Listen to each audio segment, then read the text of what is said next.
హైదరాబాద్లో ఉష్ణోగ్రతలు రోజు రోజుకు మరింత పెరుగుతున్నాయి. ఫిబ్రవరిలోనే పగటిపూట భానుడు భగభగమంటున్నాడు. దీంతో ప్రజలు బయట తిరిగేందుకు భయపడుతున్నారు.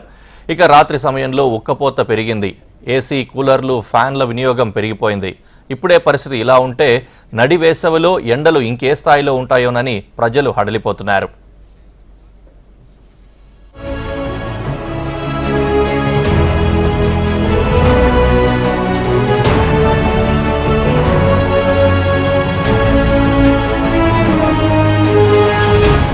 తెలుగు రాష్ట్రాల్లో అప్పుడే సూర్యుడు ఎరుపెక్కడం ప్రారంభించాడు.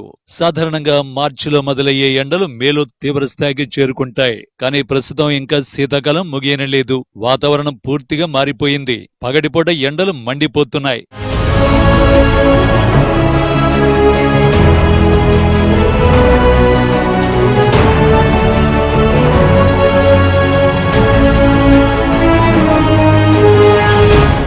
రాజధాని హైదరాబాద్ లో అయితే పరిస్థితి మరీ దారుణంగా ఉంది. అసలే నగరం కాంక్రీట్ జంగిల్లా మారడం, భారీ వాహనాల రాకపోకలతో ఏర్పడే పొల్యూషన్ కారణంగా సాధారణంగానే వాతావరణం వేడిగా ఉంటుంది. దీనికి తోడు ఇప్పుడు ఎండలు కూడా తొందరగానే ప్రారంభం కావడంతో రాబోయే 4-5 నెలలు నగరవాసులకు ఇబ్బంది తప్పదు. పరిస్థితి చూస్తుంటే ఈసారి సన్ స్ట్రోక్ గట్టిగా తగలడం ఖాయంగా కనిపిస్తోంది. ఈ ఆగ్నేయ గాలులు, తూర్పు గాలులు తెలంగాణ పైన వీస్తున్నాయి. వీటి యొక్క ప్రభావం వల్ల తెలంగాణలో రానున్న 4-5 రోజుల వరకు కూడా పొడి వాతావరణం ఉండి ఈ మిస్ట్ 1-2 చోట్ల ఉండే అవకాశాలు ఉన్నాయి.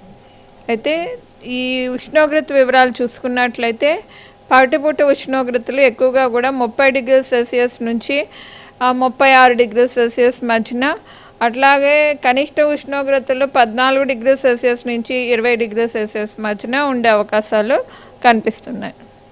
హైదరాబాద్ లో ఇప్పుడే పగటిపూట 34 నుంచి 37 డిగ్రీల వరకు ఉష్ణోగ్రతలు నమోదవుతున్నాయి. రాత్రి సమయంలో 13 నుంచి 22 డిగ్రీలు నమోదవుతున్నాయి. ఇది సాధారణంగా ఎండాకాలంలో నమోదయ్యే ఉష్ణోగ్రతలు. రాబోయే 3-4 రోజులు ఎండలు మరింత పెరిగి ఉష్ణోగ్రతలు 2 నుండి 3 డిగ్రీలు పెరిగే అవకాశం ఉందని వాతావరణ శాఖ హెచ్చరిస్తోంది. ట్రాన్సిషన్ స్టేజ్ ఫిబ్రవరి. సో ఒక్కొక్క వారం ఏమవుతుందంటే ఈ సన్ యొక్క ఇంక్లినేషన్ చేంజ్ అవుతూ ఉండటం వల్ల మనకు ఈ విండ్స్ ప్యాటర్న్ అది కూడా చేంజ్ అవుతూ ఉండటం వల్ల ఈ టెంపరేచర్స్ అవి మార్నింగ్ టైం అవి ఇంక్రీజ్ అవుతూ ఉంటాయి. కానీ ఎర్లీ అవర్స్లో ఉన్న టెంపరేచర్స్ ఆ మాత్రమే మెయింటైన్ అవుతూ ఉండటం వల్ల ఈ డైర్నల్ రేంజ్ ఏదైతే ఉందో అది ఎక్కువగా ఉంటుంది. 16 నుంచి 18 డిగ్రీలు, ఒక్కొక్కప్పుడు 22 డిగ్రీలు కూడా ఉంటుంది. సో ఇట్లాగా ఫస్ట్ ఫిబ్రవరి నెలలోని పగటిపూట ఉష్ణోగ్రతలు పెరుగుతాయి. తర్వాత మార్చి నుండి రాత్రిపూట ఉష్ణోగ్రతలు కూడా పెరిగి ఉదయానికి ఇంకా మరింత రైజ్ ఉండే అవకాశం ఉంది. వాతావరణ మార్పుల నేపథ్యంలో హైదరాబాద్ లో విద్యుత్ వినియోగం మెల్లగా పెరుగుతోంది.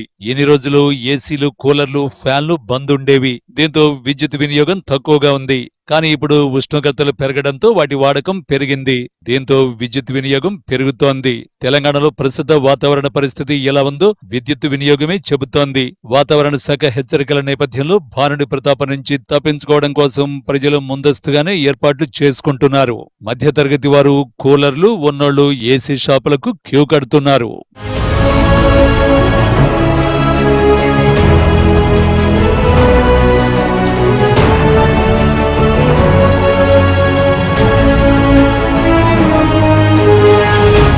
నగరంలో ఎండలు దంచి కొడుతున్నాయి. అయితే ప్రతి సంవత్సరము మార్చిలో మొదలయ్యే ఎండాకాలం అయితే ఇప్పుడు ఈ సంవత్సరం ఫిబ్రవరిలో మొదలైనవి.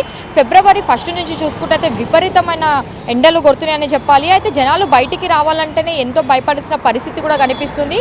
ఇంకా మధ్యాహ్నం 12 అయితే చాలు రోడ్లపైన రావడానికి కూడా ఎంతో మంది జంకుతున్నారు. అయితే వాహనదారులు కూడా 4 వీలర్స్ ఎక్కువగా యూజ్ చేస్తున్నారు. రోడ్లు కూడా మనకు ఖాళీగానే కనిపిస్తూ ఉన్నాయి. అంటే ప్రతి సంవత్సరము మార్చి నుంచి మే వరకు దంచి కొట్టే ఎండలు ఈసారి ఫిబ్రవరిలో మొదలవ్వడంతో అయితే అందరూ ఉక్కిరి బిక్కిరి అవుతారనే చెప్పాలి. అయితే ఈ ఎండలను తట్టుకోలేక మాత్రము చాలా మంది వాళ్ళ ఇంట్లోనే ఉంటారు. కానీ ఆఫీస్లకు వెళ్ళే వాళ్ళు, ఉద్యోగాలు చేసే వాళ్ళు తప్పదు అన్నట్టు వాళ్ళు బయటికి వస్తున్నారు. కానీ ఇదే ఎండలో ప్రయాణం చేసే వాళ్ళు కూడా కొన్ని జాగ్రత్తలు తీసుకుంటే మాత్రం వాళ్ళు ఈ ఎండ నుంచి విపశమనం కూడా పొందవచ్చు. అయితే ఈ సంవత్సరం అయితే ఇంకా ఎండలు ఎక్కువగానే కొట్టే అవకాశాలు ఉన్నాయని కూడా మనకు వాతావరణ శాఖ అధికారులు కూడా చెప్తూ ఉన్నారు. అయితే ముఖ్యంగా హైదరాబాద్లో చూసుకుంటే అయితే రోడ్లపైన ట్రాఫిక్ విపరీతంగా ఉంటుంది.